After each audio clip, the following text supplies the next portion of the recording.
আপনার খ্যাতি, সেটা সুখ্যাতি হোক কুখ্যাতি হোক, খ্যাতিটা জন্মালো একটু দেরি হলো। হয়তো খানিকটা তাই। জটায়ু থাকলে আপনাকে বলতেন, মশাই আপনি তো খুব রসিক লোক, এসব কি বাঁধিয়ে ফেললেন। আমি দৃঢ়ভাবে বিশ্বাস করি আমি এমন কিছু করিনি যেটা আনপার্লামেন্টারি। মাননীয় মুখ্যমন্ত্রী মমতা বন্দ্যোপাধ্যায় তার অক্সফোর্ডের সেই বক্তৃতা শোনার পর যা যা ক্রিয়া প্রতিক্রিয়া হলো, তাতেই আপনি সিদ্ধান্ত নিলেন আর নয়, এবার দেশে ফিরবো। ওনার যে দুর্নীতি, আমি দু একটা প্রশ্ন করব যদি চান্স পাই। আমি ড্রাইভ করে গিয়েছিলাম, আমার কোনো রকম কিছু ছিল না, তবে হ্যাঁ আমি প্রশ্ন করবো চোখে চোখ রেখে, এটা আমার ঠিক ছিল। উনি নিজের কর্মফলে অপদস্থ হয়েছেন এবং আমার বিশ্বাস এইটা ওনার শুরু, আরো যথেষ্ট অপদস্থ হবেন। যারা মূলত মমতা বন্দ্যোপাধ্যায়কে সেই সময় বামেদের অপশাসনের বিরুদ্ধে এক প্রতীক, মানে সত্যিকারের অগ্নিকন্যা হিসেবে দেখেছিল, আজকে কোথাও মনে হচ্ছে যে ফ্র্যাঙ্কেনস্টাইন তৈরি হয়েছে। আমি 100% ভেবেছিলাম এখানে এসে গান করব, মায়ের কাছে থাকবো। মশাই কি ভুল করেছি না কি ঠিক করেছি সেটা 10 বছর বাদে বুঝবো। Sort of conflicting with that, এই কনফ্লিক্ট করে আমরা ডিভিশনটা ক্রিয়েট করে, যেটা আধা বাংলাদেশ হয়ে গেছে ওয়েস্ট বেঙ্গল। আপনি যে সিটে বসে আছেন, এই সিটে তৃণমূলের কেউ এলে আমি একটা প্রশ্ন করি, জানেন তো, এটা আমার একটা রুটিন প্রশ্ন, মানে আমার নাম, তাহলে আমার সিটটা চেঞ্জ করুন। না না না, আমার সিটটা চেঞ্জ, আমি অন্য এই চেয়ারে বসবো।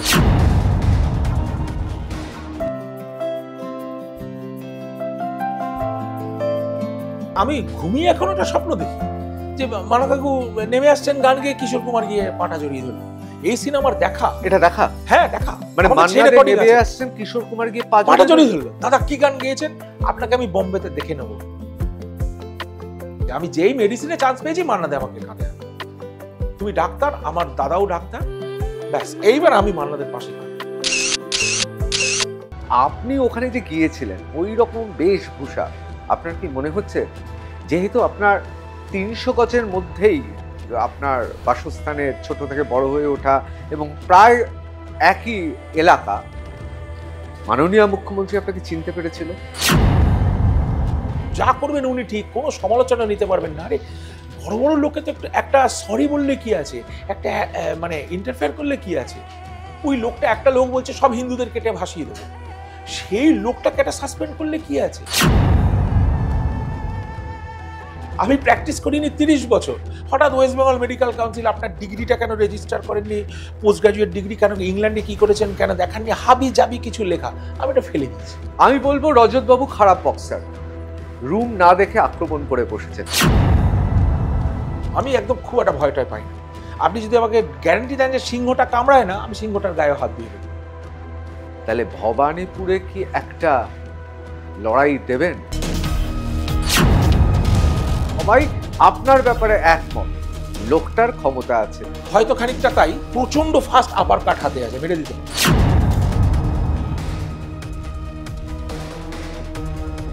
Gauri Devi Institute of Medical Sciences and Hospital, GT Road, Rajpath, Durgapur.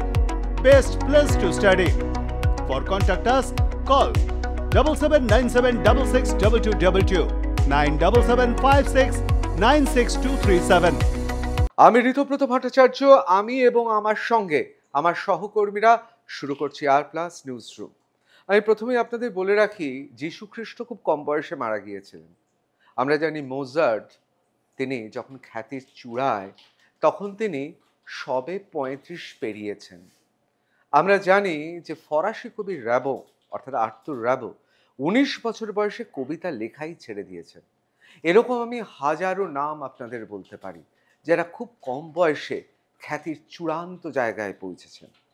আবার তার পাশাপাশি এরকমও রয়েছে, যেমন আমাদের অতি প্রিয় লেখক, প্রাবন্ধিক এবং অনেকের কাছে আইকনোক্লাস্ট নীরজসি চৌধুরী, NC চৌধুরী। তিনি খ্যাতি অর্জন করেছেন 60-এর পর থেকে। সেই লন্ডন যুগে আরও একজনের নাম এবং তাকে হাজির করিয়েছি আমরা, ডক্টর রজত শুভ্র ব্যানার্জি।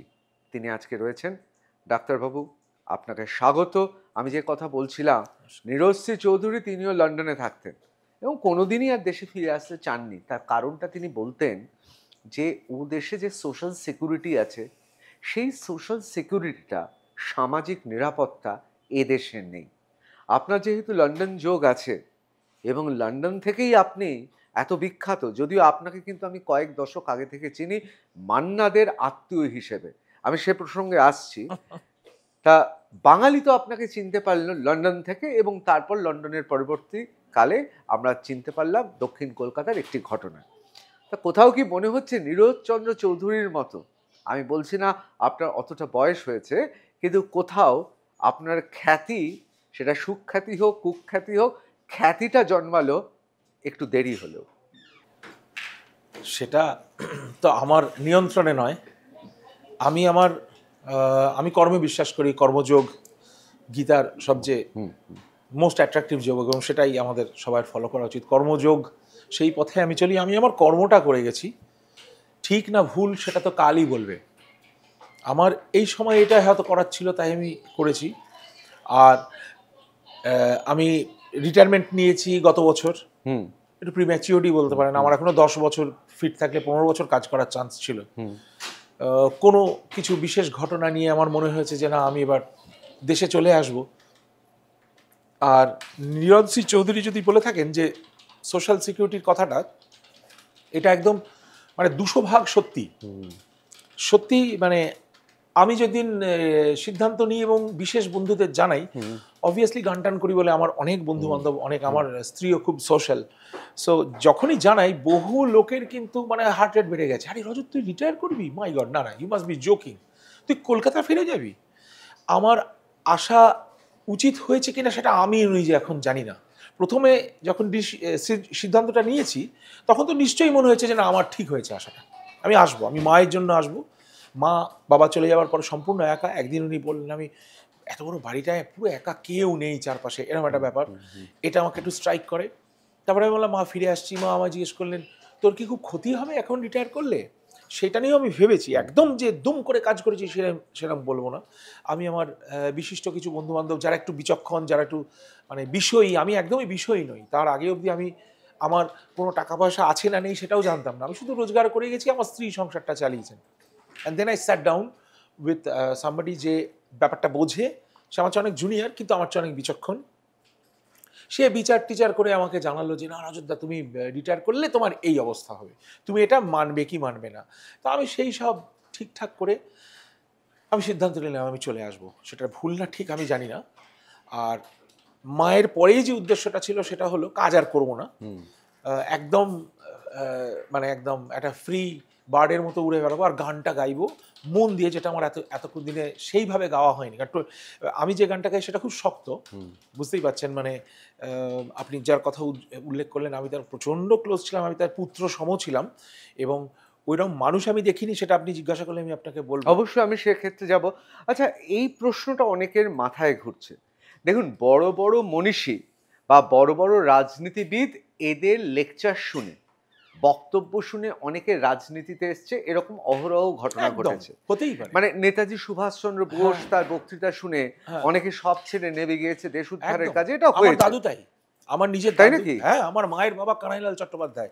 ইতিহাসে হয়তো নামটা থাকে খুব ছোট্ট করে, কিন্তু আমি চিনেছিলাম যখন ইন্দিরা গান্ধী এসে তাকে মানপত্র, সম্মান, তাম্রপত্রটা আমার বাড়িতে এখন আছে, ওইটা আমি ইনহেরিট করেছি।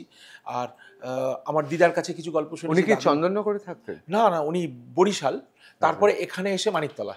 আচ্ছা, এখানে এসে মানিকতলা, বর্ধমানে একটা বাড়ি কিনেছিলেন, কে তাকে ঠকিয়ে নিয়েছিল। তো উনি তো নেতাজির একটা ডাক শুনেই সমস্ত কিছু ওই দেশের জন্য লিখে দিয়ে, অস্ত্র আসবে, অস্ত্র দিয়ে একদম সশস্ত্র বিপ্লব হবে, দেশ স্বাধীন হবে, ওই এতে মেতে, এবং বাড়ি থেকে নিখোঁজ ছিলেন, কোনো জেলে নাম ছিল, আন্দামানে যেতে যেতে বেঁচে গেছেন, ফাঁসি হতে হতে হয়তো বেঁচে গেছেন, এই সবগুলো। আর দিদা ওয়েট করতেন গ্রামে, যখন ঢুকছে, অনেক বডি ঢুকছে সেই সময়, মারা যাচ্ছে লোক, যে কোনটা দাদুর জানে, এইটা ওয়েট করতে করতে কিন্তু উনি ফিরে এসেছিলেন।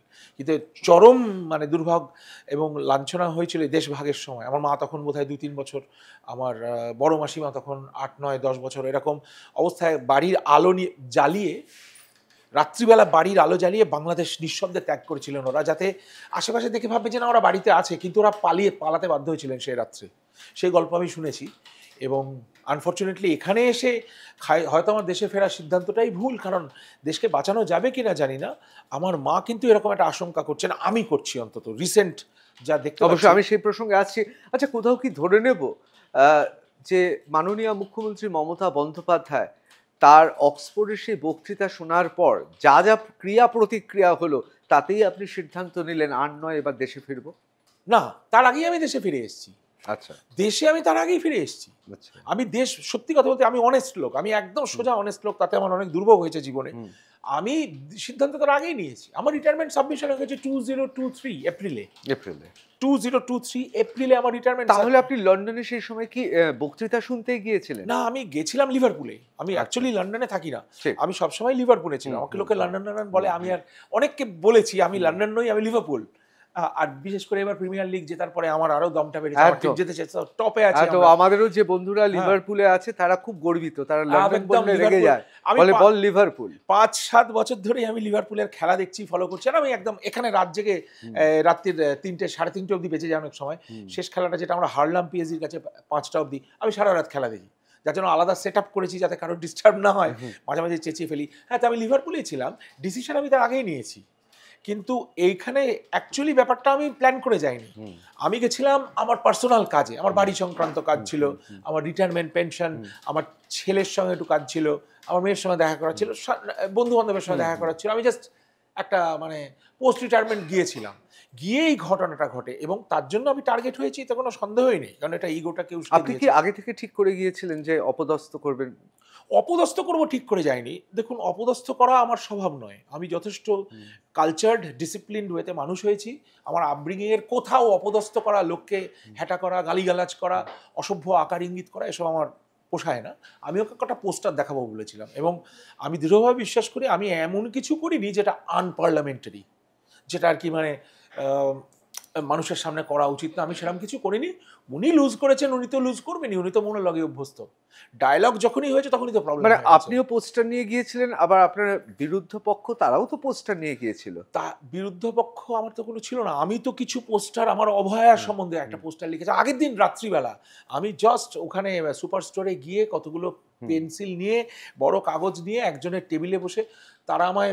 তার মানে আপনি নিজে লিখেছেন? মানে অনেকে যে প্রচার করেন এখানে আলিবুদ্দিন স্ট্রিট থেকে লন্ডনে বলা হয়েছে। আলিবুদ্দিন আমি নিজে হাতে লিখেছি, আমি নিজে বলছি। এখন আমাকে মিথ্যে কথা বলা হলো, আমার পোস্টার আমারই হাতের লেখা, বাংলায় লিখেছি, ইংরেজিতে লিখেছি, উল্টো করে যা মাথায় এসছে সেই সময় পোস্টারটার 4টে পেন কিনে নিয়ে আমি লিখেছি কতগুলো পেজে। এবং যার বাড়িতে আমি ছিলাম, যে আমার হোস্ট, সে বলছিল, রজত তোমাকে তো কখনো পলিটিক্স করেছো শুনি আমরা, এই তো 60 বছর বয়সে প্রথম আমি পোস্টার লিখছি। কলেজে এনআরএসে খুবই উত্তপ্ত রাজনীতি ছিল, এসএফআই ছিল, ছাত্র পরিষদ ছিল, আমি তার মধ্যে কখনো ছিলাম না। কিন্তু এই ক্ষেত্রে আমি ভেবেছিলাম ওই অভয়ার পোস্টারটা আমি দেখাবো, এবং ওনার যে দুর্নীতি আমি 2-1টা প্রশ্ন করব যদি চান্স পাই। আমি ড্রাইভ করে গিয়েছিলাম, আমার কোনো রকম কিছু ছিল না। তবে হ্যাঁ, আমি প্রশ্ন করবো চোখে চোখ রেখে, এটা আমার ঠিক ছিল। অপদস্থ করার কোনো ইচ্ছে ছিল না, আমি ওনাকে অপদস্থ করিনি। উনি নিজের কর্মফলে অপদস্থ হয়েছেন, এবং আমার বিশ্বাস এইটা ওনার শুরু, আরও যথেষ্ট অপদস্থ হবেন। কারণ আমার মতো শক্ত মানুষেরা অল ওভার দ্য ওয়ার্ল্ড, তারা আমাকে ফোন করছে, they will do anything to get rid of this nuisance. উনি কালীঘাটে, আপনি, আমরা জানি আপনিও একেবারে ভবানীপুরে, 300 গজ দূরে। হ্যাঁ, 300 গজ দূরে। তা একেবারে কাছাকাছি, ছোটবেলা থেকে নিশ্চয়ই আপনি জানেন, চেনেন তাকে, আপনাকেও নিশ্চয়ই তিনি চেনেন। ওয়েল, হ্যাঁ। এবার এটা কি কোথাও কি তাহলে একটা আপনার ব্যক্তিগতভাবে কখনো মনে হয়েছিল, হয় না পাড়াতে অনেকে হিংসা করে, একজন খুব বড় হয়ে গেল, এবার আপনি মেধাবী, আপনি নীলরতন সরকার মেডিকেল কলেজ থেকে পাশ করেছেন, আপনি বক্সিংও খুব ভালো করেন, এবং আমার আপনার চেহারা দেখে বেশ মনে হচ্ছে শক্ত সামর্থ্য, আমার মনে হচ্ছে বয়সটা না বললেই পারতেন, আপনি অনায়াসে আমার মতো বা আমার থেকে ছোটও হয়ে যেতে পারতেন বক্সিং এ। না, এটা কি হবে, এখানে তো ওইটা তো চলে। এখন হলিউড প্রচুর স্টার আছেন, তারা তো এগুলো তো আঁকাই করে, ভগবান দত্ত। তা কোথাও কি একটা ব্যক্তিত্বের সংঘাত বা কোথাও একটা রাগ পুষে রেখেছিলেন? আমার মনে হয় না। অত ছোটবেলায় আমি ওদের কাউকে চিনতাম না। আমাদের পলিটিক্স থেকে এড়িয়ে থাকতেই বলা হতো। ওই রাস্তার প্রত্যেকটা গলিতে ক্রিকেট খেলেছি, ফুটবল খেলেছি, বন্ধু বান্ধবের ছাদে ঘুরিয়ে উড়িয়েছি, ওই ডাঙ্গুলি পিট্টু ফিট্টু ওসবও খেলেছি রাস্তায়। ফুটবল খেলেছি তেজপুলি দুর্গা মন্দিরে, কারণ ওখানে দুর্গা মন্দির ছিল না, একটি মাঠ ছিল, উল্টো দিকে মিলনী মাঠ ছিল, আর যোগমায়া দেবী কলেজটা ওটা মিতালি মাঠ বলতো। ওই মাঠে আমাদের ফুটবল খেলার টুর্নামেন্ট হতো ওইখানে। প্রত্যেকটা গলিতে আমাকে তো চেনেই লোকে, ওনার ব্যাপারটা বলতে পারবো না। তবে ছাত্র পরিষদ যখন একটু পাওয়ারে আসছে সেই সময় আমরা প্রবল একটা সিপিএম এর এগেনস্টে লড়াই সব জায়গাতে দেওয়া হচ্ছিল। আমারও ধারণা হয়েছিল ওয়েস্ট বেঙ্গলের মেডিকেল সিস্টেমটা নষ্ট করছে সিপিএম। আমি কিন্তু অ্যাকচুয়ালি মমতা ব্যানার্জির ফলোয়ারই ছিলাম, আমি ফলোয়ার ছিলাম। এবং একটা ঘটনারই বেশি মানে আমি রাজনীতি ডাইরেক্ট করিনি, আমার বন্ধু বান্ধবরা ওনার হয়ে জান লড়িয়ে লড়াই করেছে। আমার বাবা ওনাকে আশীর্বাদ করতেন তখন যে এই মেয়েটাই দেশটাকে বাঁচাবে, এত অনাচার এত অত্যাচার সিপিএমের। আজ কি হলো আপনারাই দেখতে পাচ্ছেন। সো আমার হোল মেডিকেল লাইফে একটা ডায়াগনোসিস ভুল, this is one of them. আমিও না সাপোর্টার ছিলাম এবং ওইখানে আমরা মানে আপনি বলছেন আপনার গোটা জীবনে এই ডায়াগনোসিসটা ভুল হয়েছে? একদম, এইটা একদম মারাত্মক ভুল ডায়াগনোসিস। কোথাও কি মনে হচ্ছে আপনার মতো শিক্ষিত মধ্যবিত্ত বাঙালিরা আমাকে হিংসা যদিও করার, না আপনি যদিও মধ্যবিত্ত নন, কিন্তু আমি ধরেই নিচ্ছি মননের দিক থেকে তো শিক্ষিত মধ্যবিত্ত বাঙালি। আমি একেবারেই মধ্যবিত্ত, আমার বাবা নিম্ন মধ্যবিত্ত। আমি 1 টাকা নিয়ে সাউথ পয়েন্ট হাই স্কুলে যেতাম। সাউথ পয়েন্ট স্কুলটা আমি 12 বছর করেছি, তো নার্সারি 1 থেকে 12 অবধি পুরো আমি সাউথ পয়েন্টের ছাত্র। 1 টাকা নিয়ে যেতাম যখন আমার যাওয়ার আগে, তো বাসে যেতাম। ক্লাস 5 থেকে যখন যাচ্ছি ট্রামে করে, 24 নম্বর ট্রাম, 1 নম্বর বাস, টুবি বাস, টুবি না টুবি যে কোন বাস যেত তাও ভুলে গেছি, যাকে বালিগঞ্জে যে টুবি, হ্যাঁ যে বাস যেত, আমি 1 টাকা নিয়ে স্কুলে যেতাম। 5 টাকা নিয়ে মেডিকেল কলেজে যেতাম এনআরএসে। মা বলতো টাকাটা নিয়ে ফিরিস বাবা, বাড়িতে ডাল ভাতটা খাস, ওখানে ক্যান্টিনে বসে খেয়ে ফেলতাম মাঝে মাঝে। আমি একেবারে নিম্ন মধ্যবিত্ত। আর আপনি যে হিংসার কথাটা বললেন সেটা হওয়ার কথা নয়, কারণ আমি যদি একটা ধরুন অ্যাভারেজ হাই অ্যাভারেজ আর্নার বা পেনশনার, আর টিএমসির লোকেরা মমতা ব্যানার্জির তো আমার মতো লোককে ড্রাইভার লেখার ক্ষমতা, আমার মনে হয় ওনার 6টা ড্রাইভারই আমার চেয়ে ওয়েলদি। সেটা নিয়ে কোনো হিংসা করার ব্যাপার নেই। পাওয়ার ওনার, তো আমি তো ভয় থরথর করে কাঁপছি আমার বাড়িতে কোন দিন না আগুন লাগে।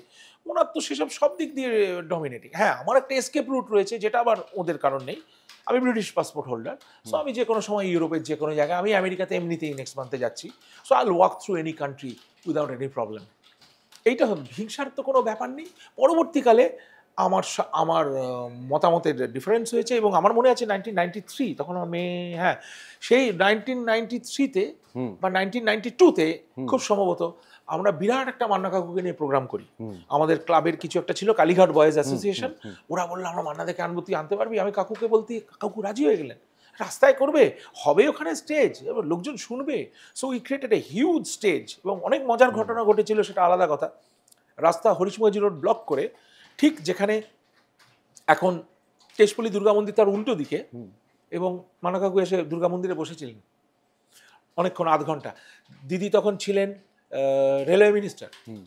উনি ফোন করে বললেন যে আমি আসবো, আমি না আসলে মান্নাদা শুরু করবে না। আপনাকেই ফোন করেছিলেন? আমাকে না, আমি টাচে, তখন তো মোবাইল টোবাইল ছিল না। ওনার পার্টির লোক, তো আমার বন্ধুরা তো সব ওনারই বন্ধু, ফোন করে আমি না গেলে তোরা শুরু করবি না। আমি কাকুকে বুঝিয়ে বসে রাখছি। মানে আপনি মমতা বন্দ্যোপাধ্যায়ের জন্য মান্না দেখে বোঝাচ্ছেন যে আরেকটু ওয়েট করা, একটু ওয়েট করুন, দিদি আসবেন, ওটা করবেন। আমার কাছে পুরো ফুল লাইভ রেকর্ডিং আছে।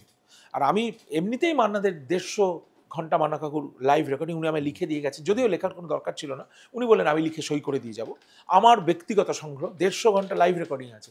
তার মধ্যে কালীঘাট বয়েজ অ্যাসোসিয়েশনের ওই রেকর্ডিংটা অন্যতম, এবং দিদির লেকচারটাও রেকর্ড করা আছে। একটা ছোট্ট অনিন্দ্য চ্যাটার্জিকে ডেকেছিলাম, পণ্ডিত অনিন্দ্য চ্যাটার্জি, উনি এসেছিলেন, দেবকুমার বন্দ্যোপাধ্যায় হারমোনিয়াম বিশারদ, ওরা সবাই স্টেজে উঠে, আমরা ছোট্ট অনিল মুখার্জি তখন কাউন্সিলর ছিলেন, আমরা সে ছবিও আছে বোধহয় আমার কাছে, ছবি নিশ্চয়ই আছে, এবং রেকর্ডিংটা তো আছেই। ওই অবস্থায় ফুল সাপোর্টার ছিলাম, কিন্তু মান্না কাকু মানে বসে আছেন, ও এসছে, তখন উনি আসলেন হই হই করে। তখন আপনি একদম মমতা বন্দ্যোপাধ্যায়ের নতুন উঠছেন, মানে এই বামেদের সাপোর্টার ছিলেন। এমনকি আপনার বাবাও মনে প্রাণে আশীর্বাদ আসে একদম। আজকে কোথাও মনে হচ্ছে যে মধ্যবিত্ত বাঙালি, যারা মূলত মমতা বন্দ্যোপাধ্যায়কে সেই সময় বামেদের অপশাসনের বিরুদ্ধে এক প্রতীক, মানে সত্যিকারের অগ্নিকন্যা হিসেবে দেখেছিল, আজকে কোথাও মনে হচ্ছে যে ফ্র্যাঙ্কেনস্টাইন তৈরি হয়েছে। একদম তাই। ভাষাটা ফ্র্যাঙ্কেনস্টাইনই কিনা জানি না। আমি তো মানে আমি বলছি না, আমার ডায়াগনোসিসটা মেনে নিতে পারছি না। আমি আপনাকে একটা ফুল ক্লিয়ারেন্স দিলাম, আপনি একটা সাংঘাতিক রোগে ভুগছেন, আমার ডায়াগনোসিস ভুল হয়ে গেল, এটা তো it's same, it's just the same. আর সবচেয়ে বড় কথা, এই যে একটা ফ্যাসিস্ট ধরনের অ্যাটিটিউড, যে যা করবেন উনি ঠিক, কোনো সমালোচনা নিতে পারবেন না। আরে বড় বড় লোকে তো একটা সরি বললে কি আছে, একটা মানে ইন্টারফেয়ার করলে কি আছে? ওই লোকটা, একটা লোক বলছে সব হিন্দুদের কেটে ভাসিয়ে দেবো, সেই লোকটাকে একটা সাসপেন্ড করলে কি আছে? উনি তো কায়দা করেও সেটা করতে পারতেন, অনেক সময় পলিটিশিয়ানরা করেন। সাসপেন্ড কেন? জেলে দিলেও তো কিছু এসে যেত না। জেলে তো দেওয়া উচিত। আমি বলছি যে একটা লোক দেখানো আইওয়াস, ধরুন আপনি আমার বিরুদ্ধে আমাকে প্রশ্রয় দিতে চান, আমার অন্যায়টা আপনি ঢাকতে চান, আপনি একদিন লোক দেখানোর জন্য সবাইকে তো বলতে না রজত দা আপনার এগেনস্টে আমি একটা অ্যাকশন নিলাম, আপনি আর কদিন চুপ থাকুন, কোনো ব্যাপার নেই। একদম মানে বুক ছিটিয়ে অভিমানের সঙ্গে অন্যায় কাজগুলো এরা করে যাচ্ছে। আমি এটা ভীষণভাবে, এবং সোসাইটি প্রায় ভেঙে পড়েছে বলে আমার মনে হচ্ছে। আজকে আমি নিরাপত্তাহীনতায় ভুগছি কেন? আমি বলুন আমি কি এমন কাজ করেছি যাতে আমার এবং আমার পরিবারকে ভয় পেতে হবে? কিছু একটা হতে পারে, কিছু একটা হতে পারে মানেই তো there is something wrong. If there is no snake, একটা বাগান যদি পরিষ্কার থাকে আপনার তো হাঁটতে ভয় লাগবে না। কিন্তু নিশ্চয়ই কেউ সর্পাঘাতে মরেছে, সর্পের কোনো আনাগোনা বন্ধ হয়নি, তাহলে আপনি ভয় পাচ্ছেন ওখানটা যেতে। আমি একটু লন্ডনে যাচ্ছি, আমি লন্ডনের ব্যাপারটা যাই। আচ্ছা, আমরা দেখছিলাম যে একেবারে মানে দেখুন, সত্যজিৎ রায়ের অমর সৃষ্টি লালমোহন বাবু মানে জটায়ু যদি বেঁচে থাকতেন, আপনাকে ওই লন্ডনের ফুটেজ দেখে, বিশেষ করে শার্লক হোমস মার্কা আপনার যে আমি দেখছিলাম চেহারা, মানে হ্যাট এবং কোট পরে যা লাগছিল, লালমোহন বাবু মানে জটায়ু নিশ্চয়ই বলতেন হাইলি সাসপিশাস। তা আপনি ওখানে যে গিয়েছিলেন ওই রকম বেশভূষা, আপনার কি মনে হচ্ছে, যেহেতু আপনার ৩০০ গজের মধ্যেই আপনার বাসস্থানের ছোট থেকে বড় হয়ে ওঠা এবং প্রায় একই এলাকা, মাননীয় মুখ্যমন্ত্রী আপনাকে চিনতে পেরেছিলেন? সেটা আমি বলতে পারবো না। ওইটা আমার অফিস অ্যাটায়ার, কারণ ঠান্ডার হাত থেকে বাঁচার জন্য ওই কোট, সেদিন তাও কমফর্টার পরিনি। আমি ভোর 6টায় উঠে আজকে 25 বছর জার্নি করছি, ভোর 6টায় উঠে আমি বেরিয়ে যেতাম, কারণ 8টায় অ্যানাস্থেটিস দিয়ে শুরু করতে হয় থিয়েটার। সো আমি যখন সকালবেলা বেরোই, আগে একটা মাফলার, তার উপর কোট, তারপর গ্লাভস, আর ওই সময়টা গরম ছিল বলে, আর আমার গাড়ির হিটেড স্টিয়ারিং আর হিটেড সিট, এইটা হচ্ছে ছিল আমার লাক্সারি আর কি। তো ওটা আমার office attire, nothing more than that. আর ঠান্ডা তো ইংল্যান্ডে সবসময় থাকে। ইংল্যান্ডে আবার ওভার ড্রেস করতাম, আন্ডার ড্রেস করলে আপনি একদম বিপদে পড়ে যাবেন ঠান্ডায়। তো সেই ড্রেসটা আমার কোনো আলাদা করে মানে কি বলবো, রিহার্সাল করে যাওয়া কোনো অ্যাপিয়ারেন্স নয়। ওইভাবেই আমি যাতায়াত করি সব জায়গায়। গান গাইতে গেলেও ওইভাবেই যাই, টুপিটা চেঞ্জ করে নিই গানের আগে, ওইভাবেই যেতে হয়। আপনার মনে হয় উনি আপনাকে চিনতে পেরেছিলেন? আমি সেটা বলতে পারবো না, সেটা ওনাকে জিজ্ঞেস করুন না। আপনারা তো ওনাকে আর ডেকে এই সিটে বসাতে পারবেন না, উনি কোনো সিটে বসেন না।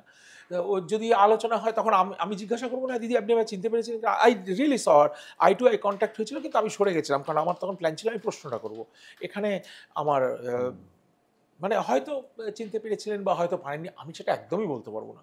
কিন্তু এতদিনে নিশ্চয়ই উনি রিসার্চ করে, ওনার সাংসদরা নিশ্চয়ই জানিয়ে দিয়েছে আমি কে। মান্নাদের প্রোগ্রামও উনি ট্রেস করতে পারবেন, স্টেজের ছবি আমার কাছে আছে, গলা রেকর্ড করা রয়েছে যেটুকু উনি বলেছিলেন, আর গানটা তো পুরো রেকর্ড করা আছেই, নিশ্চয়ই ট্রেস করতে পেরেছেন। আচ্ছা, তারপর কি হলো? ওখান থেকে তো ফিরে এসে হঠাৎ একদিন হইচই ব্যাপার। কলকাতার বলা যেতে পারে সবচেয়ে যে জায়গাগুলোতে সবচেয়ে বেশি নিরাপত্তা আছে, তার মধ্যে অন্যতম নিরাপত্তা বেষ্টনীর সামনে আপনি সুকান্ত বাবু, অর্থাৎ ভারতীয় জনতা পার্টির অবশ্যই তিনি নেতা এবং অবশ্যই মাননীয় কেন্দ্রীয় মন্ত্রী, তার সঙ্গে হঠাৎ আপনি তার বাড়ির সামনে গল্প করা বা গল্প করতে যাওয়া, এই বিষয়টা কি হলো হঠাৎ? এটা আমার মনে হয় না এটা হলো কি, এটা পরিষ্কার হলো কি, আমি এসে অনেকগুলো চিঠি টিঠি ছিল, তারপরে আমি ওখানে ইংল্যান্ডে কদিন ছিলাম আমার মনে হয় মাসখানেক ছিলাম, এসে মেলসগুলো সর্ট আউট করছিলাম। একটা মেল, তাতে দেখলাম registered mail, West Bengal council, West Bengal medical council আমাকে একটা ভুলভাল চিঠি দিয়েছে। আমি সত্যি কথা বলতে কি, তখন আমি চিঠিটা পড়িনি, বিকজ আমার ওর সঙ্গে কিছু লেনা দেনা নেই। আমি 30 বছর এখানে প্র্যাকটিস করি না, আমি কোনো পেশেন্ট দেখি না, আমি কোনো প্রেসক্রিপশন ইস্যু করি না, আমি কোনো থিয়েটারে ঢুকি না। থিয়েটারে ঢুকি সার্জনদের সঙ্গে গল্প করতে, ওরা করছে, আমি পাশে বসে চা খাচ্ছি, অ্যানাস্থেটিস্টের সঙ্গে গল্প করছি, এই জন্য থিয়েটারে ঢুকি, বা এক্সিকিউটিভ রুমে গিয়ে বসে ওদের সঙ্গে গল্প করি, চা খাই। আমি কোনো উদ্দেশ্য নিয়ে ওই চিঠিটা পড়িও নি, ফেলে দিয়েছি, বিন করে দিয়েছি স্ট্রেট। একদিন হঠাৎ দেখছি আমাকে মিডিয়া থেকে সবাই ফোন করছে, নামি মিডিয়া, ডক্টর ব্যানার্জি আপনি জানেন তো আপনার এগেনস্টে West Bengal medical council action নেবে। আমি অ্যাকশন নেবে? কিসের অ্যাকশন নেবে? আমি চিঠিটা ভুলেই গেছি। তখন বলছি এই যে চিঠিটা আসছে, ওমা সে দেখি আবার আমাকে কপি দেখিয়ে দিচ্ছে। কপিটা দেখতে গিয়ে তখন আমি দেখছি ওপরে যে মানে একটা নাম রয়েছে যেখান থেকে লিক করেছে, সেটা হচ্ছে ওয়েস্ট বেঙ্গল মেডিকেল কাউন্সিলের একজন লোক, এবং ডেফিনেটলি মানে ট্রান্সপারেন্ট মানুষ নয়। এই অভয়াকাণ্ডে তার নাম আমি বহুবার পেয়েছি, সেখানে কিছু নাম, তার একটা কুখ্যাত নাম। সে সে আমাকে ওই চিঠিটা পাঠিয়েছে। দেখেই তো আপনার রক্ত গরম হয়ে গেল। আমি ও আচ্ছা, তাহলে তো আমায় দেখতে হবে। তখন আমি ওই চিঠিটা পড়লাম, এখন মোবাইলে আছে আমার, ওই চিঠিটা আমি পড়লাম। ও আচ্ছা, একসাথে তখন then I thought about it. আমি আমার স্ত্রীকেও ওটা বলিনি, কারণ ওটা ইরেলিভেন্ট। আমি এক্সাম্পল, আমি খুব অ্যানালজি দিতে ভালোবাসি, সরি, আমি একটা অ্যানালজি দিচ্ছি আপনাকে। আপনি আমাকে বললেন মশাই আপনার ড্রাইভিং লাইসেন্সটা দেখান। আমি বললাম আরে আমি তো ট্যাক্সি চড়ি, আমার তো ড্রাইভার, আমি তো ড্রাইভ করি না। আপনি বললেন না, আপনার এগেনস্টে কেস করা হবে, আপনাকে অ্যাকশন নেবো আপনি যদি ড্রাইভিং লাইসেন্স না দেখান। আমি তো ড্রাইভই করি না মশাই, আমি ট্যাক্সি চড়ি, বাসে চড়ি, আমার গাড়ি নেই, আমি ড্রাইভ করি না। এইরকম আমি প্র্যাকটিস করিনি 30 বছর। হঠাৎ ওয়েস্ট বেঙ্গল মেডিকেল কাউন্সিল আপনার ডিগ্রিটা কেন রেজিস্টার করেননি, পোস্ট গ্রাজুয়েট ডিগ্রি কেন, ইংল্যান্ডে কী করেছেন কেন দেখাননি, হাবি জাবি কিছু লেখা, আমি এটা ফেলে দিয়েছি। তারপরে দেখলাম ওটা একটা থ্রেট কালচার করতে করতে threat, and then I felt it. এই থ্রেট কালচার আমায় দিচ্ছে, কিন্তু ভুল জায়গায় থ্রেট দিয়েছে। আমি তো ভয় পাই না, আমার তো সেই দোষী হতে পারি এরকম কোনো সম্ভাবনাই নেই। আমি যদি একটা প্রেসক্রিপশন ইস্যু করতাম, দেন দেয়ার ইজ অ্যান ইস্যু। আমি যদি একটা পেশেন্ট অ্যানাস্থেটাইজ করতাম, একটা সার্জনের সঙ্গে যদি কাজ করে পয়সা নিতাম, তাহলে তো হয়ে গেল, আমি ফেসে গেলাম, বা আমাকে জবাব দিতে হতো, আমাকে ডিগ্রিগুলো আবার এনে ওদের দেখাতে হতো। কিন্তু আমি তো ছেড়ে দিয়ে এসেছি এপ্রিল 2023-এ। আমি ইংল্যান্ডেও জিএমসি রেজিস্ট্রেশন বন্ধ করে দিয়েছি। ওরা একাধিকবার আমায় বলেছে আপনি দুরকম হয়, একটা লাইসেন্স টু প্র্যাকটিস, যাতে প্র্যাকটিস করতে পারবো, আর একটা জিএমসি রেজিস্ট্রেশন। আমি সব ক্যান্সেল করে দিই, আমি আর কাজ করার ইচ্ছে নেই। আমি 100% ভেবেছিলাম এখানে এসে গান করব, মায়ের কাছে থাকবো। মশাই কি ভুল করেছি না কি ঠিক করেছি সেটা 10 বছর বাদে বুঝবো। এখন আমি I don't know, I can't decide. আপনি যে সিটটায় বসে আছেন, এই সিটটা তৃণমূলের কেউ এলে আমি একটা প্রশ্ন করি, জানেন তো, এটা আমার একটা রুটিন প্রশ্ন, মানে আমার নাম, তাহলে আমার সিটটা চেঞ্জ করুন। না না না করবেন, আমার সিটটা চেঞ্জ আমি করুন, তো আমি অন্য এই চেয়ারে বসবো না। না না না, আচ্ছা, আমি ঠিক আছে। আমি আপনাকে বলি আর কি, আমি মজা করে না আমি বুঝতে পেরেছি মজা করে বলেছেন। আপনি অতটাও বোকা নয়, চোরের ওপর রাগ করে আপনি মাটিতে ভাত খাওয়ার লোক নন। আচ্ছা ঠিক আছে। আচ্ছা যাই হোক, আমি কিন্তু কাউকে চোর বলিনি, আমি শুধুমাত্র বললাম। না না, আপনি কেন বলবেন, আমিও বলিনি। তা এবার ব্যাপারটা যে হচ্ছে, চোর তার গায়ে লাগবে, আপনি কেন বলবেন, বলুন। এবার ব্যাপারটা হচ্ছে যে আমি একটা প্রশ্ন করি, যে অনেক সময় ক্যামেরার সামনে ক্যামেরার পেছনেও করি, মানে কার বেশি কাছে, মাননীয় মুখ্যমন্ত্রী মমতা বন্দ্যোপাধ্যায়ের কাছে, না মাননীয় সাংসদ এবং সেকেন্ড ইন কমান্ড অভিষেক বন্দ্যোপাধ্যায়ের কাছে? আমি আপনাকেও সেই প্রশ্নটাই করছি, আপনার বাড়িটা কার খুব কাছে এখন? বাড়িটা তো, হ্যাঁ, আপনি আমাকে নিশ্চয়ই প্রশ্ন না করছেন না না। না না, হ্যাঁ, তাহলে তো আমি মানে অবাক হয়েছি, আমি কি প্রশ্ন হলো। হ্যাঁ, আমার বাড়িটা অভিষেক বন্দ্যোপাধ্যায়, এই নামটা আগে আমি জানতামও না। ওই গাড়ির অত্যাচার দেখতাম, গাড়ি বন্ধ হয়ে গেছে, গাড়ি কে আসছে, আমি তো মাঝে মাঝে ভাবতাম হয় ওবামা এসছে নয় ডোনাল্ড ট্রাম্প এসছে। তো এখন দেখছি ওটা উনি। ওর বাড়িটা একদম আমার বাড়ির এক দেয়াল, ওভারলুকিং ইচ আদার। ওর বাড়িটা বেশি বড়, কাজে হিজ সিসিটিভিজ আর ওভারলুকিং ইনটু মাইন্ড। তো কোনোদিন আলাপ হয়নি প্রতিবেশী হিসেবে? না না, আমি জানি না কেমন দেখতে, জানি না। আমি ভিডিওতে দু একটা এদিক ওদিক দেখেছি। আর উনি তো চেহারা খুব উনি তো- সুদর্শন। ও মানে আমি কুদর্শন তার না, আমি আপনাকে বলিনি, এ কি? পাশাপাশি হলে এ কি? পাবলিক ভোটে দেখা যাবে। না না, তা নয়, আপনি আমিও মজা করছি। শুনুন, সেন্স অফ হিউমার বুঝতে হবে, সেটা বড় কথা না, নিশ্চয়ই সুদর্শন। কিন্তু আমি একটা আপনাকে বাচ্চা বলে ছেলে। দিচ্ছি, আপনার কিন্তু এ রাজ্যে বসবাসের মুশকিল। অনভ্যাসের ফলে হ্যাঁ, আমি কিন্তু আপনার সঙ্গে একবার অম্বিকেশ বাবু, অধ্যাপক অম্বিকেশ, হুম, তার সঙ্গে একবার দেখা করে নেবেন। আচ্ছা। কারণ উইটি হওয়া, বুদ্ধিদীপ্ত হওয়া, কার্টুন এবং হিউমারটা আমাদের রাজ্যে কিন্তু আর নেই। এখন আর নেই। কিন্তু এই যে লোকটা, এর জিনিসটা পুরোটাই best on humour. Sense of humour. অনেক সময় উনি এমনভাবে কথা বলতেন, সেই সময় একটা চল ছিল, মানাদে খুব ড্রিঙ্ক করে এসে দারুণ গাইলেন, হ্যাঁ, কিন্তু উনি ওইভাবে বলতেন, আরে মশাই বসুন, যেটা গাইছি শোনেন না, আপনার কি অসুবিধা। আর সবাই ভাবতো বুঝলি কিন্তু একটু ঢুকু ঢুকু হয়ে হ্যাঁ, গেছে। উনি যে খান না সেটা কেউ জানে না। হ্যাঁ। আর মান্নাদে আর সবসময় উনি যে গান গাইছেন, 1000 টাকার ঝাড়বাতিটা এমন ধরলেন, একটু মাতালের সুর টেনে সব, আর লোকের চোখে কি ভাসছে, Uttam Kumar with the drink, যেদিন লবিদায় ধরা ছাড়ি ফিরে, Uttam Kumar with the drink. তো ভাবছে এইটা মানুষ করিলেট করে, ভাবছে উনিও খেয়ে গেছেন। উত্তম কুমার ওনাকে বলেছিলেন, এটা আমার কথা, বলেছিলেন মান্নাদা আপনি মদ না খেয়ে মাতলামি করাটা আমায় শিখিয়ে দিলেন। না খেয়ে কিভাবে ওটা করা যায়? আপনি এমন একজন লোকের কথা বলছেন না, মানে তার বিষয়ে যতক্ষণ আমরা কথা বলবো তাও শেষ হবে না। না, শেষ হবে না। দেখুন, শেষ হবে না। আমি কিন্তু সত্যি কথা বলতে গেলে আপনাকে ভাবতাম আপনি মান্নাদের আত্মীয়। তার কারণ আমি বিভিন্ন জায়গায় বিভিন্ন সময়, বিশেষ করে আমার এখনো মনে আছে মান্নাদের একটি সাক্ষাৎকার, সেটা অবশ্য আইটিসি সোনারে হয়েছিল। তার আগে একবার আমি গিয়েছিলাম, তখন আমি আপনাকে দেখেছিলাম। আমি ভেবেছিলাম আপনি বোধহয় উনার খুব পরম আত্মীয় আর কি। আমি একদমই আত্মীয় বলতে যদি আত্মার যোগাযোগ বোঝায় তাহলে হ্যাঁ। আমি পরম আত্মীয়, কিন্তু ব্লাড রিলেশন, বায়োলজিক্যাল কোনো রিলেশনশিপ নেই। কিন্তু সবাই আমাকে এখন, যেহেতু আমার নাকি চেহারাটা একটু ওনার মতো হয়ে গেছে, অনেকে আমায় বলে আপনি ওনার ভাগ্নে না ভাইপো, আপনি ওনার কাছে।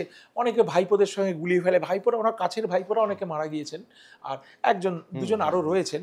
কিন্তু আমি ওনার আত্মীয় ওই অর্থে নই, কিন্তু উনি আমাকে একদম পুত্রসম, ছেলের চেয়ে বেশি ভালোবাসতেন, এটুকু বলতে পারি। এবং মানে he gave me the preference over his daughters as well. মানে ওনার হারমোনিয়াম, টুপি, কমফর্টার, রুমাল, যা যা দেওয়ার আমাকেই দিয়ে গেছেন। মান্নাদের সঙ্গে আপনার আলাপটা কি করে হলো?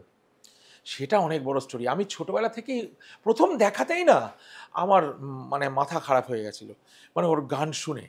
আর আমার মনে হয় প্রথম গান আমি ওনার শুনেছিলাম, তখন আমি বোধহয় ক্লাস 5-এ পড়ি বা 4-এ পড়ি, মার কোল থেকে রবীন্দ্র সদনে পর্দাটা উঠলো। অনেক বিশিষ্ট শিল্পী সেদিন ছিলেন, মহালয়ার দিন সকালে। আমি প্রথম প্রতিমা বন্দ্যোপাধ্যায়, হেমন্ত মুখার্জি, আরতি মুখার্জি এবং সন্ধ্যা মুখার্জির গান সব একসঙ্গে শুনি।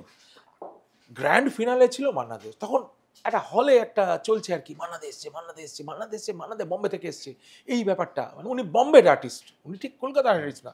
এইসব গান বাজনা সব হলো, প্রত্যেকটা অত্যন্ত উচ্চ মানের গান বাজনা হলো। আমি তখনই অত বাচ্চা অবস্থাতে আমি নেশাগ্রস্ত হয়ে পড়েছি।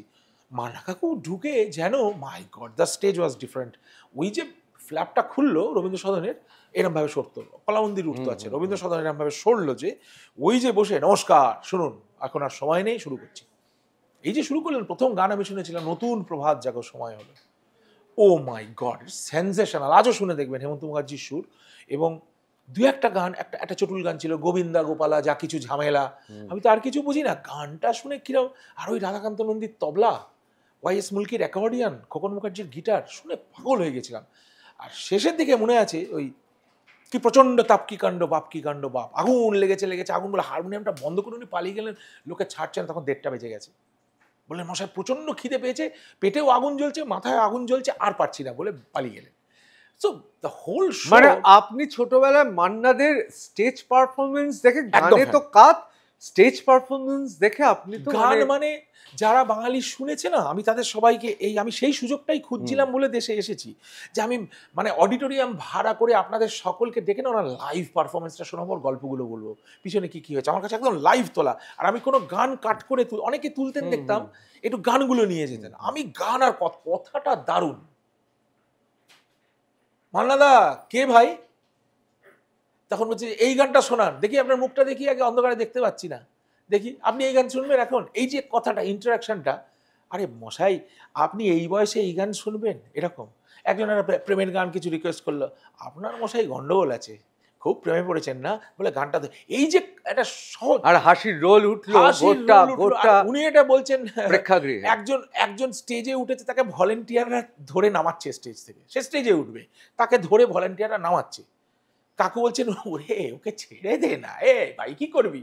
তখন বলছে গুরু এই গানটা শুনবো। আমি আপনার গুরু, এই মরেছে, ঠিক আছে কোনটা শুনবেন বলুন, ওকে মারধর করবেন না, বসতে দিন, কি শুনবেন। এই যে একটা অদ্ভুত রকমের ইন্টারাকশন, বিউটিফুল ইন্টারাকশন। আজকে আমার জায়গায় সন্তোষবাবু আমার জায়গায়, আমি সন্তোষবাবু বলে ফেললাম, আসলে লালমোহন গাঙ্গুলি, হ্যাঁ, অর্থাৎ জটায়ু থাকলে আপনাকে বলতেন মশাই আপনি তো খুব রসিক লোক, এসব কি বাঁধিয়ে ফেললেন, আপনি তো বেশ ভালো ছিলেন। হাস্যরস, মান্না দে, গান, এমনকি শুধু গান নয়, সঙ্গীতের সবকটা শাখায় কি সুন্দর বললেন। অতদিন আগেকার প্রত্যেকে কে কোথায় ছিলেন, তবলায় কে ছিলেন, সব ঠোঁটস্থ। আমার তো মানে আমি ঘুমিয়ে এখন ওটা স্বপ্ন দেখি, যে মানা কাকু নেমে আসছেন, গান গিয়ে কিশোর কুমার গিয়ে পাটা জড়িয়ে ধরলো। এই সিনেমার দেখা, এটা দেখা, হ্যাঁ দেখা, মানে মান্না দে নেমে আসছেন, কিশোর কুমার গিয়ে পাটা জড়িয়ে ধরলো, দাদা কি গান গেয়েছেন, আপনাকে আমি বোম্বেতে দেখে নেবো। আমি না বুঝতে পারছি না ডায়লগটা কি। তখন উনি বলছেন আরে তুমি আর এরকম বলো না, বলে দাদা আপনি আমাকে আজকে মার্ডার করেছেন, আমি বোম্বেতে শোধ নেবো, এইসব কথা হচ্ছে। বলে চলো চলো চলো একটু সাইডে চলো। উনি বলছেন আপনি এরকম গান গাইলেন, আমি এখন কি করব? উনি পিঠটা চাপড়ে বললেন আরে বাবা আমি এত কষ্ট করে গিয়েছি, তুমি গিয়ে দাঁড়ালেই কিশোর কুমার হাউসফুল, তা এই যে পরস্পর অ্যাডমিরেশনটা, আশা ভোসলে পাশ থেকে জিজ্ঞেস করছেন, দাদা ইতনা সারে গানা আপ कैसे याद रखते हैं? তখন উনি 2-4 বার জবাব দিলেন না, কিছু বলছে এত গান মনে রাখেন কি করে বলুন তো দাদা? বলে তুমি যখন বম্বেতে উछल कूद करके चलते हो ना तुम लोग सब, हम लोग बैठ के थोड़ा गाना लेके रियाज करता हूँ। আমি যখন গান যখন গাই, তুমি যখন দৌড়ে বেড়াও বম্বেতে, আমি তখন গান করি। এই জন্যই মনে থাকে। সত্যি অসাধারণ মেমারি ছিল, কিন্তু অসাধারণ মেমারি। 90 বছর বয়স অব্দি ক্রিস্প মেমারি, একদম হাতের লেখা টান টান। আমি ওনার কাছে ইংরেজি বলা, ইংরেজি লেখা, দ্য ডিকশন সবকিছু শিখেছি, হিন্দি আলাদা করে শিখেছি। উনি বলতেন বাঙালিদের মতো হিন্দি গান গাইবে না, বাঙালিদের মতো হিন্দি গান গাইবে না।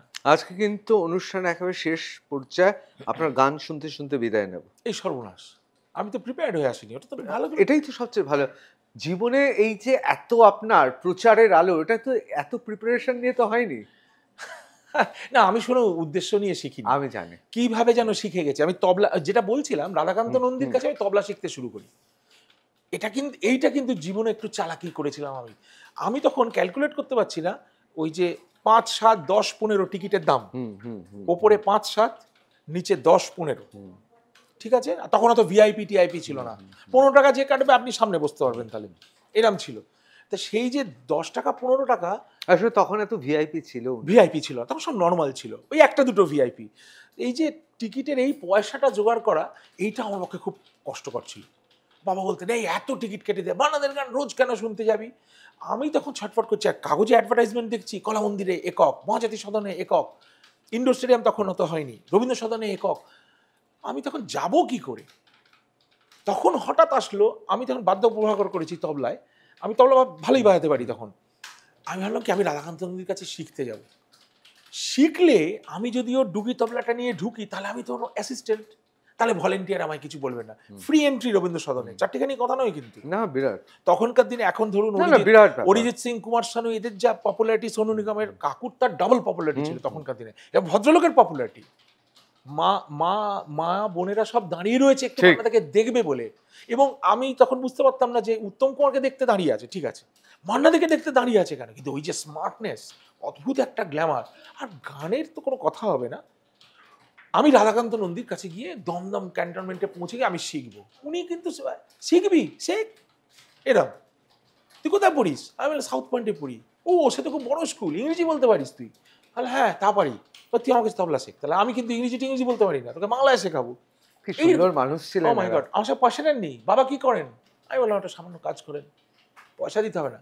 আমি তবলায় হাত রাখলে এত টাকা পাই ওস্তাদের থেকে। ওস্তাদ বলতেন মান্নাদেরকে ওস্তাদ বলতেন। বলে আমি তোর সঙ্গে তবলায় হাত রাখি দেখছিস তো, রোজই বাজাই। মানে উনি বলছেন আমার অনেক পয়সা, তুই 1 গ্লাস দুধ খা, 2টো রসগোল্লা খা, বাজানাটা। কি ভালো মানুষেরা, হ্যাঁ আরে বাবা সাংঘাতিক। উনি হাত ধরে নিয়ে আমাকে পোলা পান। এরাই কিন্তু ভিআইপি, ভিআইপি মানে এরাই এরা ভগবানের কাছে ভিআইপি। আমার থেকে আপনি বলুন, এর কথা বলুন, মানুষ জানে না। এই কোন আমরা এত তার তবলা শুনেছি, আমরা জানি না। আমি গানের মাঝে সে বলছে টাকা নেবে না, উল্টে বলছে রসগোল্লা দুধ খা। হ্যাঁ রসগোল্লা খা, দুধ খা, ওই সব খেতে হবে, খেয়ে বাজাতে হবে, কিন্তু তাগড়া বাজাতে হবে। এই গাছে পেঁপে হয়েছে, পেঁপে খা, পেঁপে। আমি তখন পেঁপে খেতে ভালোবাসি না। পেঁপে খা, পেঁপে না খেলে বাজাবি কি করে? দুধ খা, নাহলে 1 কাপ দুধ দিত, 1 কাপ দুধ দিত, এটা খেতে হবে, তারপরে রাজ করবো। ওনার স্ত্রী এসে দিয়ে যেত, বাবা ভালো আছো? আচ্ছা, তারপরে পয়সা করি তো ব্যাপার না। আমি তো তখন ওই চালাকিটা করেছি। আমি বললাম আজকে দেখলাম অ্যাডভার্টাইজমেন্ট। বলে হ্যাঁ ওস্তাদ এসে গেছে তো, ওস্তাদ এসে গেছে, রেকর্ডিং আছে, রেকর্ডিং শুনতে যাবো, সে সাহস তখন নেই। আমি তখন ওই হলটায় কি করে ঢুকবো, রেকর্ডিং সম্বন্ধে ধারণাই নেই। তখন আমি বলছি যে মাস্টারমশাই এই শনিবার দিন রবীন্দ্র সদনে আমি আসতে চাই। বলে হ্যাঁ চলে আসবি, আমার সাদা অ্যাম্বাসেডার দেখেছিস তো, এই নিচে দাঁড়িয়ে আছে, তুই এত দূর আসবি না, তুই রবীন্দ্র সদনের ওইখানে ওই জায়গাটা দাঁড়িয়ে থাকবি, পিছনের গেট আছে দেখবি, ওইখানটা দাঁড়িয়ে থাকবি। আহা, এরা এত সুন্দর। আরে যেই নেমেছে না, আমি শুনুন আমার কাছে এটা ক্রাইসিস, আমি ঢুকতে পারলে, আমার তো টিকিট নেই, হাউসফুল এমনিতেই হয়ে গেছে, লোক বাইরে ভিড় করে দাঁড়িয়ে আছে, যদি কেউ একটা এক্সট্রা ছাড়ে টিকিট, আমি সেইখানে ওর তবলাটা নিয়ে ব্যাস আমি সেফ। এইবার আমি বুক, তবলাটাই পাসপোর্ট ভিসা, তবলাটাই আমার পাসপোর্ট, একদম ওয়াকিং থ্রু দ্য এয়ারপোর্ট। কে আসে? এই রাধুদার তবলা আসছে, রাধুদার তবলা, আমার ভিআইপি। এই বসো বসো বসো ভাই, ওইখানে কোনাটায় রাখো তবলাটা। আর না মাস্টারমশাই কোথায় রাখবো? সেই প্রথম বলে, তখন সেই প্রোগ্রামটা মনে হচ্ছে মান্নাদের একক ছিল, বলে একদম স্টেজে চৌকির পিছনে রেখে দে। স্টেজে দেখলাম চৌকি পাতা সাদা, ওনারা বসে গান করবেন, আমি পিছনে গিয়ে তবলাটা রাখলাম। এবার আমি কোথায় যাব? ওখান থেকে ভ্যাকাদা বলে একজন ছিলেন পারকাশন বাজাতে, নবীন গাঙ্গুলি, তার আমাকে ভালো লাগলো, এই খোকা তুমি সাউথ পয়েন্টে পড়ো না, আমার মেয়েও পড়ে, বলে আমাকে বললে, আমি বললাম ভ্যাকাদা আমি এখন কি করবো? বলে তুমি এই তো পায়ে স্লিপার খুলে উইংসের ধারে বসে যাও, কেউ করলে বলবে তুমি আমার সঙ্গে এসছো। দাদুবাবু তো বাজাতে মত্ত, মান্না দে আসবে এক্ষুনি, বুঝছেন, স্টেজে টান টান উত্তেজনা, উনি করতে, আমি বসে আছি, হঠাৎ পাশ দিয়ে কাকু হেঁটে চলে গেলেন, জয়গুরু জয়গুরু, তাকে দেখছি মান্না দে যাচ্ছে স্টেজে, অদ্ভুত এক্সপিরিয়েন্স, গায়ে কাঁটা দিচ্ছে দেখুন, হেঁটে গিয়ে লোকটা জুতো খুলে জয়গুরু বলে সব ঠিক আছে, সব ওয়াইএস মুলকি নমস্কার করছে, নমস্কার করছে, উনি হারমোনিয়ামটা নিয়ে বসলেন। ওই আমার প্রথম দেখা, দূর থেকে প্রথম কথাটা উল্টালেন, দেখছি ভদ্রমহিলার ছবি, পরে জানলাম ওটার মার ছবি, খাতার প্রথমে মায়ের ছবি, জাস্ট 2 মিনিট মার দিকে তাকে পাতা উল্টে এদিক ওদিক করে, মানা স্টেজ খুলবো তুমি কার্টেন্স আপ, ফেটে পড়লো হল, মানে কি কমান্ড, এবং পাশ থেকে শুনছি মাই গুডনেস, কমান্ড ছিল না? কমেন্ট দারুণ। আরডি বর্মনকে পঞ্চম, এই শোনো তুমি আর লাফালাফি করো না, আরডি বর্মনকে পঞ্চম তুমি সিটে গিয়ে বসো, তোমার গানই গাইছি, বসো চুপ করে বসো, মিষ্টি খেয়ে যাবে বসো, তারপর উনি পঞ্চমের গান গাইতে শুরু করেন, আপনি গিয়ে বসুন, পুলকবাবু বসুন পাশে, আমি গাইছি, বলুন কোনটা গাইবো, আপনি যেটা বলবেন সেটা গাইবো আজকে। এই যে কমান্ডটা, পাশে সুপ্রিয়া চৌধুরী বসে, উত্তম কুমারের মৃত্যুদিন, আমার কাছে রেকর্ড করা আছে, এভিডেন্স বেসড মেডিসিন প্র্যাকটিস করেছি, এভিডেন্স বেসড মিউজিক সব রেকর্ড করা আছে, উত্তম কুমারের মৃত্যুদিনে রবীন্দ্র সদনে একক, সুপ্রিয়া দেবী বলুন কোনটা গাইব, মানাদা ওইটা গাইবেন। আর কি আশ্চর্য, সেদিন সকাল, তখন রাধুবাবু মারা গেছেন, ওর সঙ্গে আমার দারুণ আলাপ হয়ে গেছে, আমি যেই মেডিসিনে চান্স পেয়েছি মান্নাদে আমাকে কাঁধে হাত, তুমি ডাক্তার, আমার দাদাও ডাক্তার, ব্যাস এইবার আমি মান্নাদের পাশে, কিন্তু মিঠুন চক্রবর্তী এসছে, ধর্মেন্দ্র এসছে, হেমা মালিনী এসছে, ডাজেন্ট ম্যাটার, রজত পাশে, আমার সঙ্গে সব ছবি আছে, উনি বললেন যে এই শোনো উত্তমবাবুর ওটা হচ্ছে জানো তো, তুমি সকালবেলা আসবে, আমাকে বলবে আমি কি আমি তো ভুলেও গেছি, উনি রেকর্ডিং করতেন জানতেনও না উত্তম কুমারের কোন সিনেমার নামটাম, আমি আবার অনেক সময় লিখে টিকে দিতাম। এটা তখন আপনি কোন ক্লাসে পড়তেন? আমি তখন medicine first year second year, তখন বড় হয়ে গেছে। হ্যাঁ, নীলরতন সরকার থেকে সোজা ক্রস করে আমার স্ট্রিট দিয়ে ওই গলিগালার মধ্যে দিয়ে একদম মানা কাকুর বাড়িতে, ঠনঠনে কালীবাড়ি পেরিয়ে হেঁটে চলে যেতাম, ওনার বাড়ি যাচ্ছি আমি, 5 মাইল রাস্তা ক্রস করলাম, কোনো ইয়ে নেই, গিয়ে দাঁড়িয়ে আছি, রজত এসছো বসো, আমাকে লিখে দাও তো কী কী গান, তখন আমি বললাম যে এই গান এই গান, উনি সব লিখে নিলেন, রিয়াজ করলেন, তবলাটা নামা আমার সঙ্গে বাজাও, মানিক বাজাবে, ব্যাটা এখনো আসেনি, রাধুবাবুর ছেলে, ও কেন এখনো আসেনি, ও দেরি করছে, তুমি একটু বাজাও, একটু বাজালাম, স্টেজে গিয়ে পুরো কমপ্লিটলি অন্য গান, ওগুলোর থেকে 2-4টে গাইলেন, বাকি সব ওই সুপ্রিয়া দেবী পাশ থেকে বলছেন আলাদা শাওনো রাতেটা গাইবেন, শাওনো রাতে শুনবেন, আমার কাছে রেকর্ড আছে। অসাধারণ। আমার সহকর্মীরা সবাই রয়েছে, সুচারু রয়েছে এবং নারায়ণ রয়েছে, আমরা একেবারে শেষের দিকে চলে এসেছি, কিন্তু এই গল্প এত সহজে শেষ হবে না, কথা দিতে হবে, আবার আসবেন, তার কারণ আপনার সঙ্গে অনেক অনেক গল্প করতে হবে, আমারও খুব ভালো লাগছে। অনেক বছর আগে, 1 দশকেরও বেশি সময় আগে মান্নাদের সঙ্গে আপনাকে দেখেছিলাম, কিন্তু বিশ্বাস করুন লন্ডনের ওই ফুটেজে আপনার শার্লক হোমস মার্কা ড্রেসে আমি আপনাকে চিনতে পারিনি, আপনাকে যখন আবার দেখলাম এই টানা হ্যাচড়ার মধ্যে, তখন আমার মনে হলো এই মানুষটাকে কোথায় দেখেছি, চিনি, এবং এখন বুঝতে পারছি আপনার সঙ্গে আমার আগেই দেখা হয়েছে। আমার সহকর্মী এবং আর প্লাস নিউজের রিপোর্টার আমি সুচারুর কাছে প্রথমে চলে যাব, এবং অবশ্যই সে আপনাকে প্রশ্ন করবে।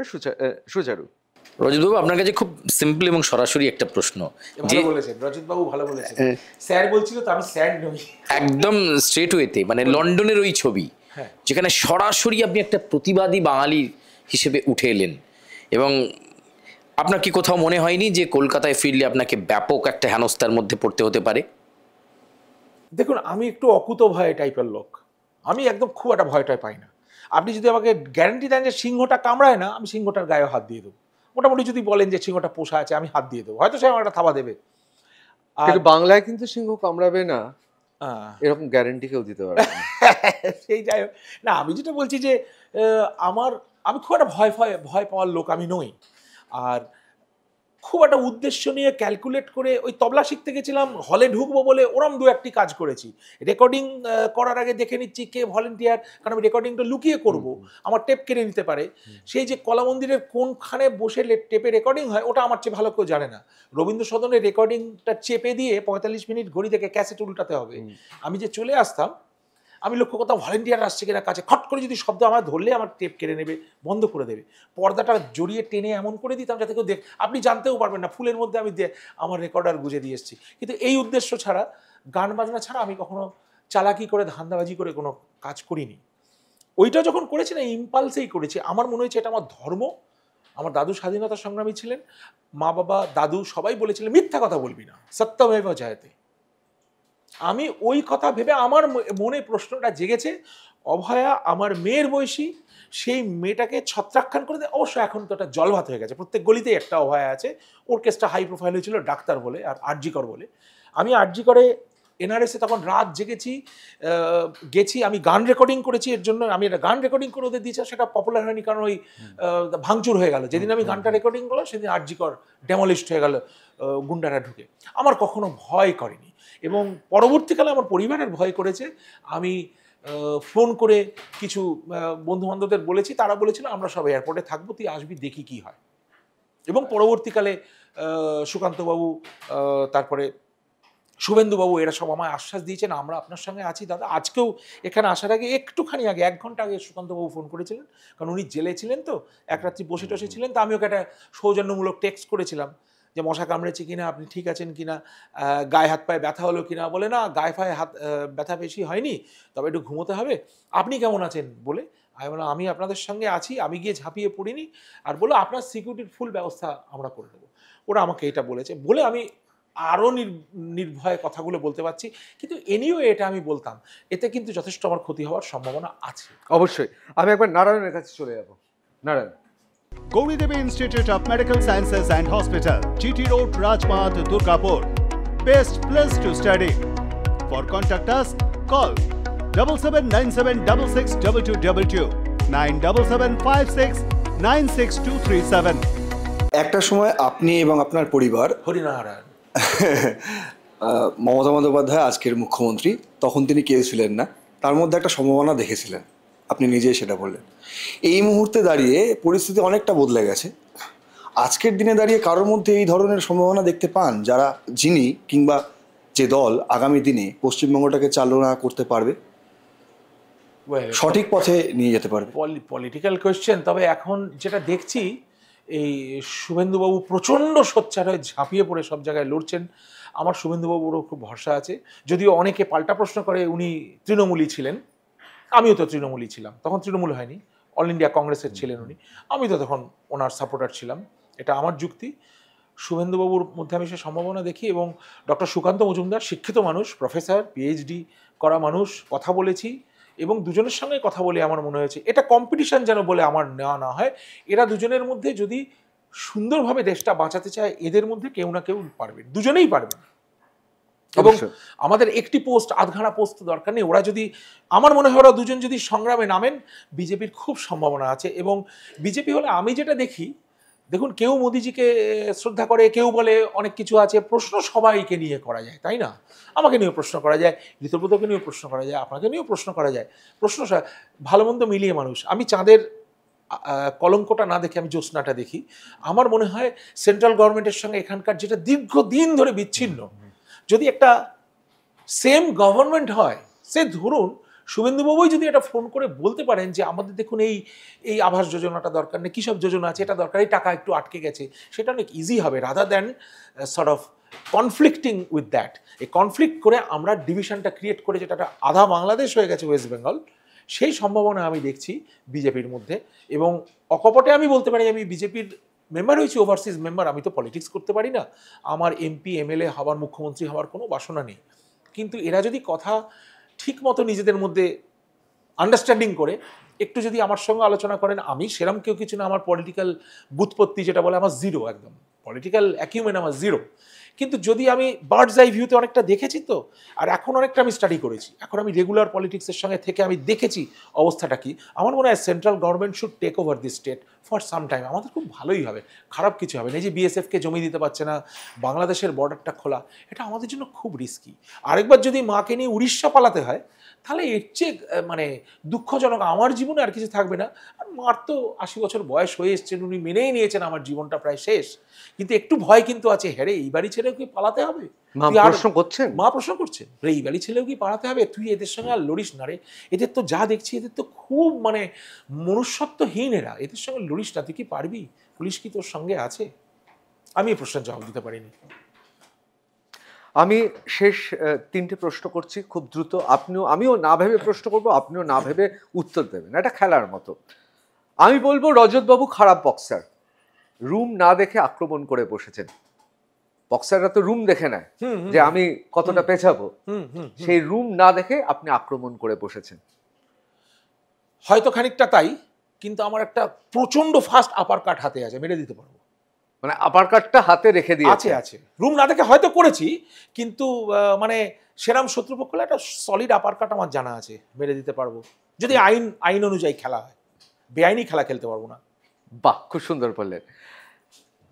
আপনি বলছেন আপনি তো ভারতের এখন সেই হিসেবে আপনি ওভারসিজ সিটিজেন, দুটো তো মাস লাগে মশাই ওভারসিজ থেকে আবার নিজের এখানকার নাগরিকত্ব পেতে। তাহলে ভবানীপুরে কি একটা লড়াই দেবেন? আমি তো অলরেডি বিজেপিকে মনটা দিয়ে বসে আছি, আমি সাপোর্ট করে দিয়েছি, আমি বলেছি আমি আপনাদের সঙ্গে আছি, কিন্তু পাসপোর্টের একটা টেকনিক্যাল প্রবলেম আছে। আমি ওসিআই মানে ওভারসিজ সিটিজেন অফ ইন্ডিয়া, সেই পাসপোর্ট আমাকে পলিটিক্যাল পোস্টে যেতে বাধা দেয়। আমি এগ্রিকালচারাল ল্যান্ড কিনতে পারবো না, এরকম কিছু বাধা আছে। না, কিন্তু ওটাও তো পরিবর্তন করা যায়। না, পরিবর্তন করা যায়, কিন্তু তাহলে আমার ব্রিটিশ সিটিজেনশিপটা ছেড়ে দিতে হবে ইন্ডিয়ান কনস্টিটিউশন অনুযায়ী। British government does not mind, আমার 3টে পাসপোর্ট থাকলে ব্রিটেন কিছু বলবে না। আমার বহু বন্ধুর বিজনেসের জন্য ফ্রেঞ্চ পাসপোর্ট আছে, ইটালিয়ান পাসপোর্ট আছে। আমি যদি একটা আমাদের দেশ মানে না, আমাদের দেশ এটা মানে না, কনস্টিটিউশনে নেই, তা আমাকে যদি প্রেসিডেন্ট একটা দয়া করে পাসপোর্ট দিয়ে দেয়, তাহলে বলা যায় না খেলা কি হবে।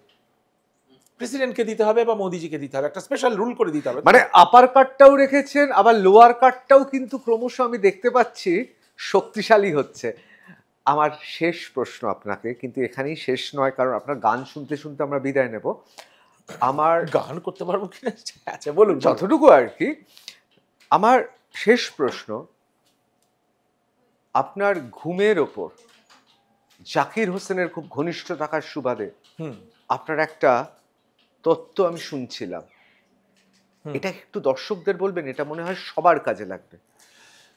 জাকির ভাইয়ের এই আকস্মাৎ মৃত্যুতে মানে ওনার মিউজিশিয়ানসদের সঙ্গে আমি বরাবরই ক্লাসিক্যাল মিউজিশিয়ানসদের সঙ্গে ভীষণ জড়িত। মানে আমি যেমন এক্ষুনি ফোন করে আমি জিজ্ঞেস করতে পারি, এই তোমার কি কি শিডিউল, বলছে এই আমি এখন সান ফ্রান্সিসকোতে আছি, এরা আমাকে চেনে ভালোবাসে, আমি তবলা বাজাতাম ওদের সঙ্গে, সেইটুকু রয়েছে।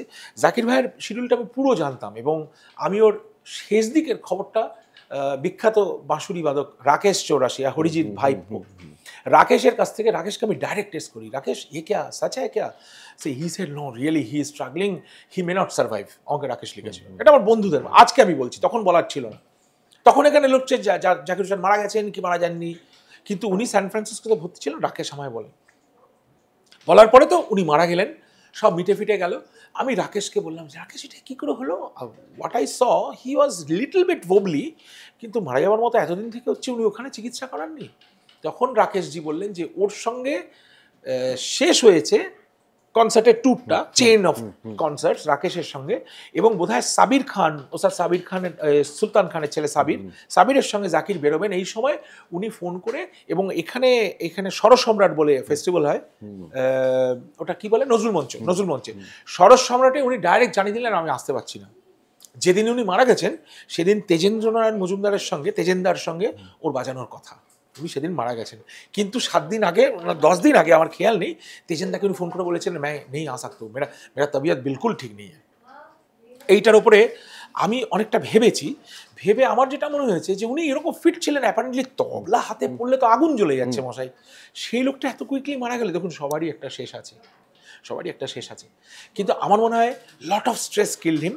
আর এই যে ট্রান্সকন্টিনেন্টাল জার্নিটা, আজ আমেরিকায়, 2 দিনের মধ্যে অস্ট্রেলিয়া স্টেজ, সেখান থেকে একটা রেকর্ডিং ইংল্যান্ডে, সেখান থেকে তাইওয়ান থেকে বম্বে থেকে কলকাতা, এই যে গ্লোবাল মুভমেন্টটা শুনলে মনে হয় খুব হিরো, কিন্তু হিরোটা মারা গেল ওই জন্য। ওনার শুনেছি আনুমানিক 250-এর ওপর কনসার্ট 365 দিনে থাকতো, 365 দিনে 250 কনসার্ট, কিন্তু এই কলকাতা বম্বে দিল্লি না, যে টাইম জোনটা এক, মানে টোকিও সান ফ্রান্সিসকো এবং সাংঘাতিক। এবং টাইম জোনটা যে কি জিনিস, আমি তো ইংল্যান্ডে বহুবার যাতায়াত করেছি, ঘড়ির ব্যাপারটা আমি জানি। এর কাছে কি এখান থেকে সিকিম, নাথুলা পাস বলে একটা জায়গা আছে, নাথুলা পাসে আর্মির সঙ্গে যোগাযোগ করে আমি গিয়েছিলাম। ওইখানে গিয়ে আমি দেখলাম যে মানে ট্যাক্সি করে যাচ্ছি, ট্যাক্সি তো যেই নাথুলা বাসে গেলে দেখলাম 12টা 3টে হয়ে গেছে Chinese time, welcome to China বলে এখানে একটা মেসেজ আসলো ফোনে। সো এইরকম টাইম জোন, কিন্তু সেখানে গেলে আপনি যখন ওই টাইম জোনটা পড়ছেন আপনার পিনিয়াল গ্ল্যান্ড হরমোনাল সিস্টেমটা উল্টে যাচ্ছে। দেখতে মনে হয় কাছে, কিন্তু ওটাও অনেক দূর।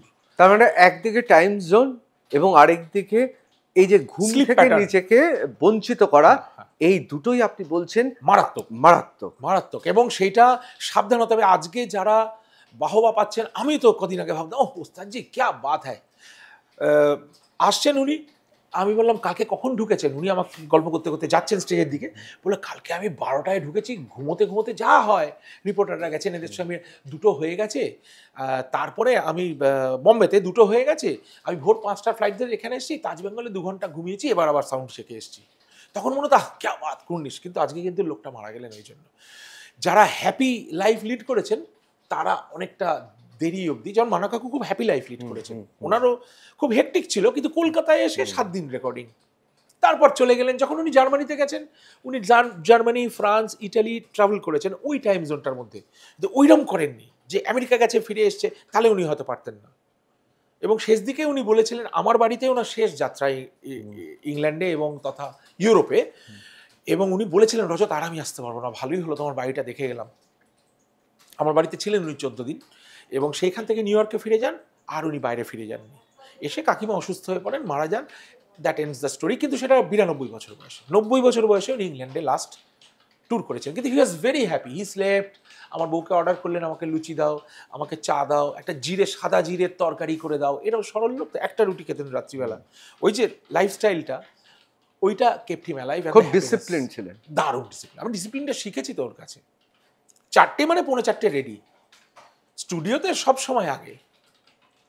পার্ক স্ট্রিটে উনি চলে গেছেন 10টায় স্টুডিও করবে, 9:30টায় রাস্তায় চলে গেছেন, লোক জমে গেছে। বাংলাদেশে পার্ক স্ট্রিটে পায়চারি করছেন, এই উল্টো দিকে পার্ক স্ট্রিটের নিচে স্টুডিওটা কি নাম, জেএমডি স্টুডিও। এইটাই আমি ওনার কাছে আমি কথা আর বাড়াবো না, এবার সুরের সম্পানে ভেসে যাব, অর্থাৎ আপনার গানে।